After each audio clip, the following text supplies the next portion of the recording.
अस्सलाम वालेकुम, मैं हूं समर अब्बास। आप मेरा यूट्यूब चैनल देख रहे हैं। नाज़रीन, गुज़िश्ता रोज़ दुनिया न्यूज़ पर कमरान शाहिद साहब ने अपने प्रोग्राम में ये इंकशाफ किया कि अरशद शरीफ शहीद को कत्ल किए जाने से पहले, गोलियां मारे जाने से पहले बदतरीन तशद्दुद का निशाना बनाया गया। अब इस मामले की हकीकत क्या है?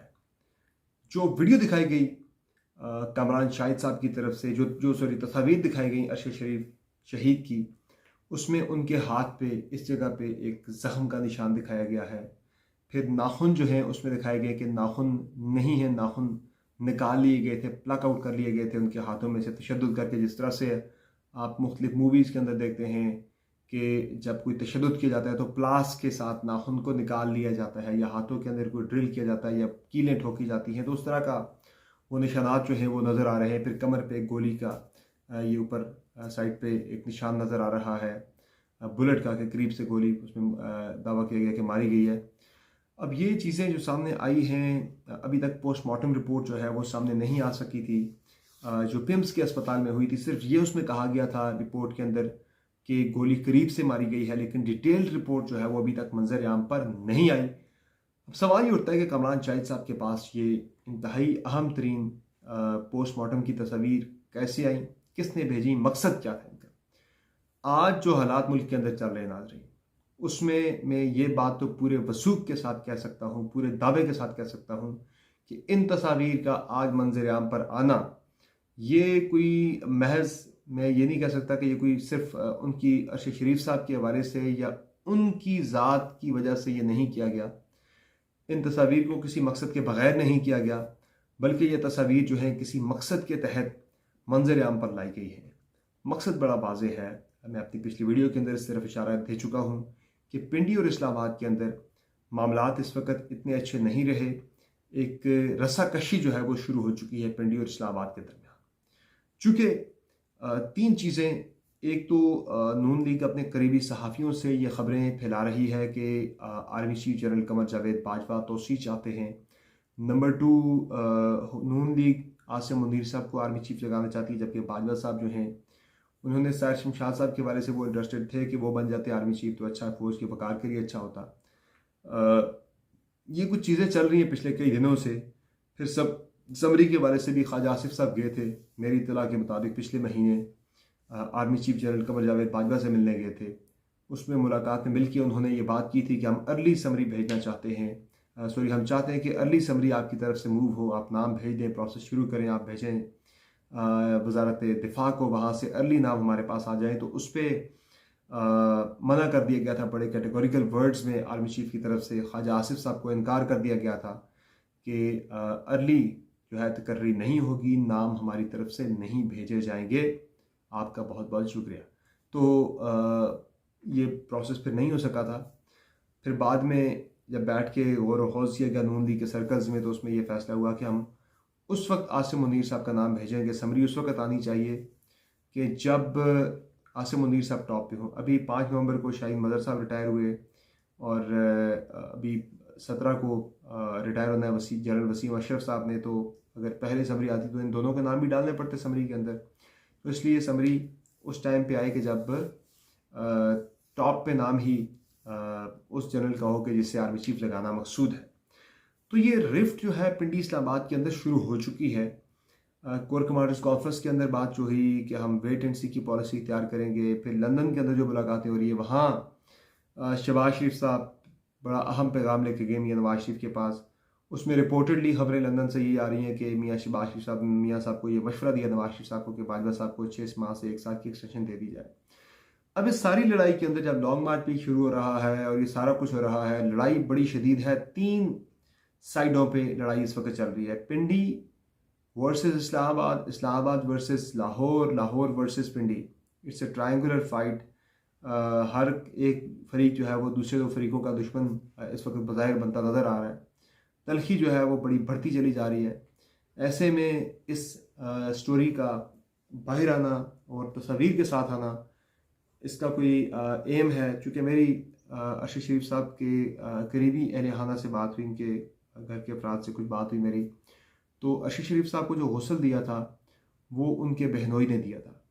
तो उनके बहनोई ने ये बताया कि उन्होंने कोई ऐसी चीज़, उनकी बहनोई के मुताबिक उनके अरशद शरीफ साहब को उन्होंने गौसल दिया था, तो कोई ऐसा कोई जो ज़ख़म बताया जा रहा है हाथ के ऊपर, ऐसा वो कोई नोटिस उन्होंने नहीं किया ज़ख़म। नाखून जो है वो कहते हैं कि ऐसा कोई निकला हुआ नाखून नज़र नहीं आया।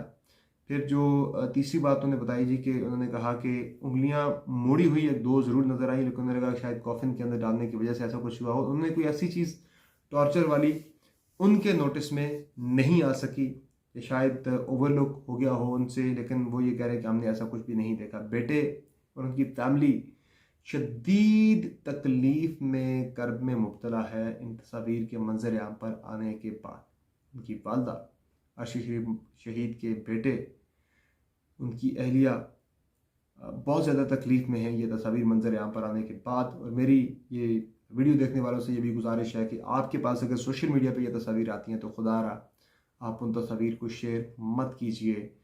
कामरान शाहिद साहब एक अच्छे साफ़ी हैं, उन्हें ये तस्वीर जो है जारी नहीं करनी चाहिए थी। वो ज़ुबानी भी ये बात कर सकते थे या ब्लर करके चला सकते थे। ये तस्वीर को इस तरह चलाना, ये मुझे कोई टारगेट, इसमें कोई इसका कोई मकसद नज़र आ रहा है बड़ा ख़ास। जो इस वक्त जो मैं लड़ाई की बात कर रहा हूँ, जो चल रही है मुख्तलिफ़ सिमतों में, मुख्तलिफ़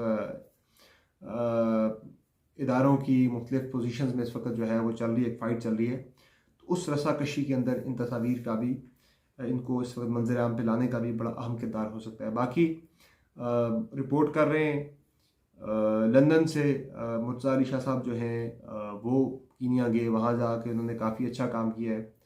और मुख्तलिफ़ जो वहाँ पे सहाफ़ती इदारे हैं उनकी तरफ से भी रिपोर्टें सामने आई हैं, उसमें भी बताया गया है कि जिस तरह से जो चीज़ें सामने आई कि जो बच्चा अगवा हुआ था, बताया गया पुलिस रिपोर्ट के अंदर कि 5 साल का बच्चा अगवा हुआ था गाड़ी के अंदर।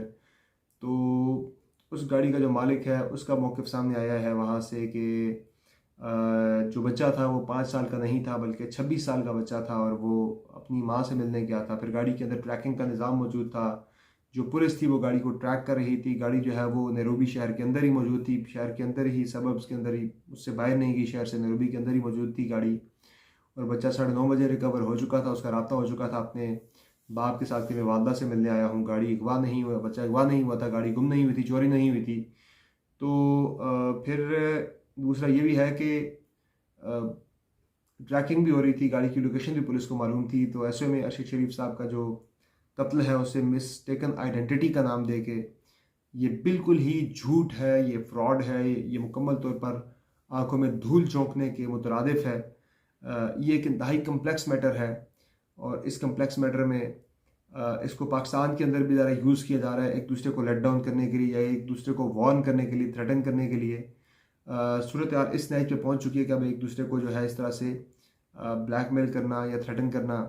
ये तस्वीर अगर इस्लामाबाद से जारी हुई है पिंडी को थ्रेटन करने के लिए कि हम आपको जो है इस मामले में गंदा कर देंगे, कि आप पे मामला सारा डालने की, ताकि लोगों को शक हो कि ये पिंडी ने किया है, लोगों को शक में डालने के लिए पहले भी एक परसेप्शन क्रिएट की गई थी इस हवाले से, और अभी भी ये परसेप्शन क्रिएट करने की मज़ीद ये कोशिश हो सकती है। ये मामला एक दूसरे पर डालने की कोशिश होगी, लेकिन इस मामले को यानी कि सियासी मकासद की अहदाफ के लिए इस्तेमाल करने की कोशिश होगी, जिससे मैं कहूँगा कि इंतहाई अफसोसनाक और इंतहाई तकलीफदेह है ख़ानदान के लिए, हम लोगों के लिए कि जो हमारे कुलीग थे, भाई थे। ऐसा नहीं होना चाहिए, ये सिलसिला पूरी तौर पर रोकना चाहिए। और सबसे इम्पॉर्टेंट चीज़ जो है वो जो अब होने वाली है वो ये है कि इस्लामाबाद की पिम्स अस्पताल में जो पोस्टमार्टम हुआ था अरशद शरीफ साहब का, उसकी रिपोर्ट फौरी तौर पर सामने आनी चाहिए।